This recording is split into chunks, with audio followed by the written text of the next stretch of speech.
a fool right now. I don't really know. But if I do, it is what it is. Because I'm married, and that doesn't matter. It does matter. Try and look good for your wife. Working on losing weight. It's whatever. Anyways, I'm on this road. I just killed a huge bug. I'm on this road. This is Highway 97. It is in Washington, obviously.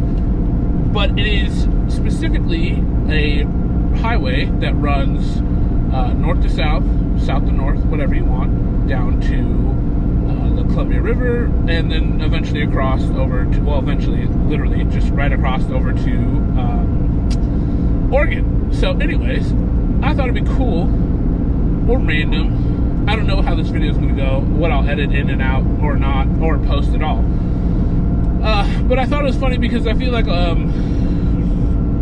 don't know, I just had this feeling in my spirit, in my heart, that I wanted to share how I met my wife, and then how I fell in love with my wife, or the day I knew I loved my wife. How about that? So for those of you that don't know, I'm married to Claire. Insert beautiful picture of Claire here, in her wedding gown, or I don't know, she looks good. She looked, in her wedding gown, she looked phenomenal. Like, oh my goodness. I'd buy her feet pics. I don't even like feet. Anyways, but my wife and I met on a dating app called Hinge 3 years ago? Roughly 3 years ago. Oh, it's like 3 years. Anyways, she was on there, and to be quite honest, I don't really remember the interaction very much. All I remember is she had a picture where she was laying next to like an iguana. Or no, an iguana's not that big. It had to have been like a Komodo dragon, kind of like at like what's the Rainforest Cafe? Kind of like one of those. I think she was somewhere fake tropical, or like Vegas. I don't remember. Anyways, so I saw this picture and I was like, this girl looks like a ding dong. And so she had already liked my thing. So I was like, well, I'll throw the like back. Like, you know, whatever, no big deal. And she had Dolly, which is, you know, most of the driving force behind most of my decisions is dogs. So I, of course, inquired on Dolly, you know, what kind of dog is she? What's her name? At this time, I didn't know. And Claire moved things right along. Bang, bang, like, let's go out. You know, I want to meet you in person. I was like, whoa, brother, slow down. But, I don't know, I was just feeling good. I was like, yeah, why not? So we went to now closed Browers, my, like, young adulthood bar. We met, the conversation was great, blah, blah, blah. It was nice. We walked down to the river. She kept bumping me, which now looking back, I realized that she definitely was trying to, you know, make something happen. A little nasty. She's been a nasty girl. I don't know if nasty girl, when I post this, will still be trending, but if it is, I'm a nasty girl. Anyways, so that's not my vibe. For those of you that don't know, I was raised by a single mother in a Christian home, and that is not my vibe. We're not kissing. You'll be lucky if I touch you on the first date. Sure enough, at the end of the date, I asked her, I was like, do you want a handshake, a high five, a fist bump, like side hug? What are you looking for? And she was like, no, I want a hug. So she went for a full-on frontal hug, which for those of you that don't know me, that's a no-go. Do not front hug me. Don't hug me. That's not what I'm about. Don't touch me. Don't touch me at all, actually. Anyway, so I was like, you little weirdo. So it's cool, whatever. Fast forward a few dates. It's clicking. It's vibing. I like it. Like, this is, you know how people say it's different? It wasn't different. It was better. It wasn't different than anything else. It was better than anything else. It was exponentially better. Like, I don't know how else to describe it. I guess different is better, better is different, the same difference in that situation. But either way, it was unlike anything I'd ever been a part of at 29? I think I was 29. On the 25th of September, we met on the 11th. And then the 25th, we went wine tasting, and we rode home together, or back to her place. And to be quite honest, there was only music on, and we didn't really talk talk much. But it was like this beautiful silence, and that's going to sound crazy, and there's people rolling their eyes, whatever. But it was. The silence spoke volumes because we were able to be quiet together and not feel like I needed to have a conversation, and, you know, I didn't need to talk. It was okay to be quiet, and it wasn't weird to be quiet. So that night, I came to the realization there's no way in hell that I was going to let somebody else try and date this girl or hit on this girl, so I had to, you know, do something. I had to lock it up. So I was like, hey, look here, pretty lady, will you be my girlfriend? Definitely was not like that. It was much more awkward. So she's a ding dong, said yes, and that's when we started, you know, officially dating. So fast forward like 4 weeks, and now this road comes into play. It was roughly 10 or so o'clock, and I got a call. I was still towing at this time, or, well, you know, I am a tower at this time. Anyways, I got this call to pick up a car in Ellensburg and take it to the Downs. For those of you that don't know, that is far. Ellensburg's also really far from where I was based out of at the time, which was West Seattle. So drive 2 hours, drive 3 more hours, and then drive 5 hours home. And this is at 10 o'clock at night, and I'd already worked a full day. I'd already said yes to the call, and at the same time I'm saying yes to the call, I was supposed to be going to Claire's for the evening. Obviously that didn't happen. I gotta pay bills, I gotta make money, and so I let her know.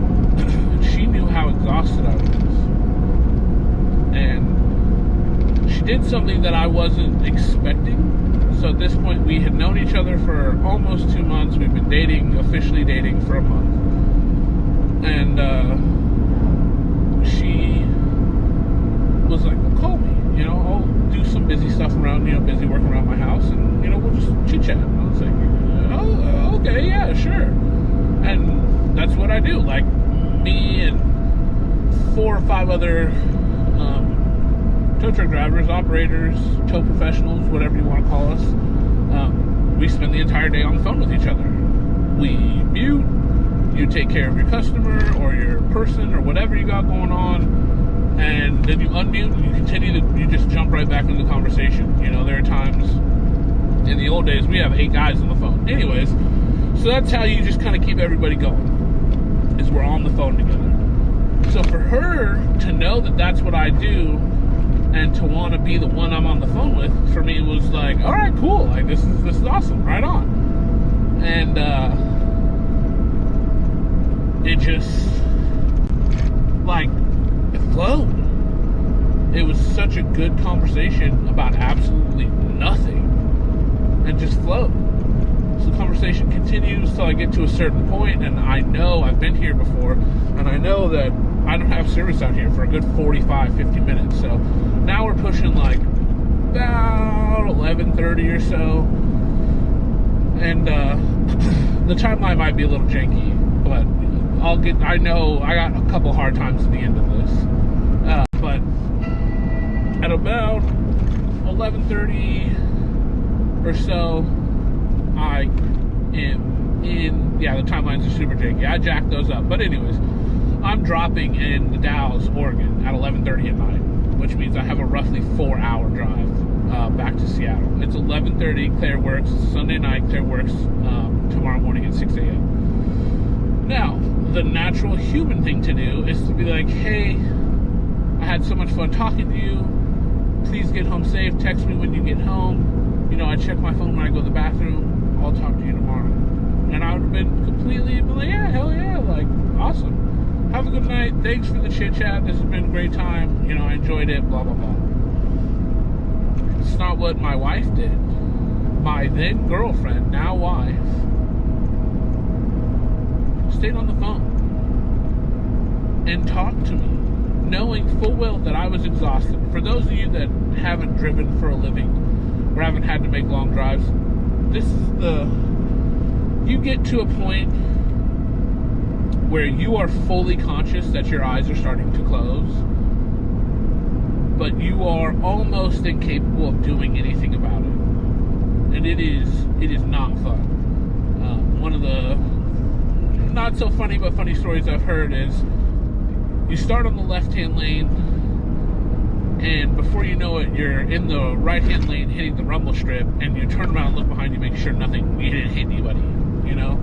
So that's not what we want. Anywho, this woman stayed on the phone with me until I got home. It was about 3:30, 3:45 in the morning when I pulled into my driveway. And she said, "Good night." We talked the whole time. And she said good night after staying on the phone with me. And I knew then, especially then, but I knew at the end of that phone call as I was walking into my house, I love this girl. Who does that? The sacrifice, and it may not sound like a lot, but if you've met my wife, you know that sleep is a very vital need for Claire. She doesn't mess around when it comes to sleep. So for her to give up essentially her happiness for an entire day, her ability to function well, just to make sure that I got home safely into 2 months of knowing each other, or almost 2 months, not even full 2 months, was different. The selflessness to put me first, put my safety first, because you care about me. So that was the night I knew, without a doubt in my mind, that I loved this woman. So then after that, it became a matter of petition and praying. And not long after that, a little "I love you" slipped out of someone else's mouth. Not even me, someone else. But at that point, I was locked in and knew 100% that I loved her. So I fired that thing back as quick as possible so she didn't feel awkward, like, he hesitated. But anyways, that is how I met my wife. It was the internet. Started dating after 2 weeks. Fell in love, I don't know, about 6 weeks later of dating. We made it a total, about 6 weeks. 6 weeks. And I'm proud of that. Because now we're married. I have found a partner in life, a partner in Christ, a partner in business, a partner in friendship, a partner in being a complete and total idiot. And it is so fun to be, for those of you that are blessed enough to be in a committed relationship with someone that allows you to be your full, natural, just you to the fullest extent of you, almost to a childlike sense. It is a very freeing feeling, and to know that you aren't judged, it's a beautiful thing. So for all my friends out there that are still single, keep praying. It'll come. And for those of you that are blessed enough to be married at this point in time in your life, or dating, continue to pray, continue to work on it, because it is a beautiful thing to have an amazing partner, a partner in crime, and in happiness and joy and sadness. So anyways, shout out to my beautiful wife, Claire Lovelock. I love you. Have a good day. If you liked this video, please like, subscribe, share, and comment.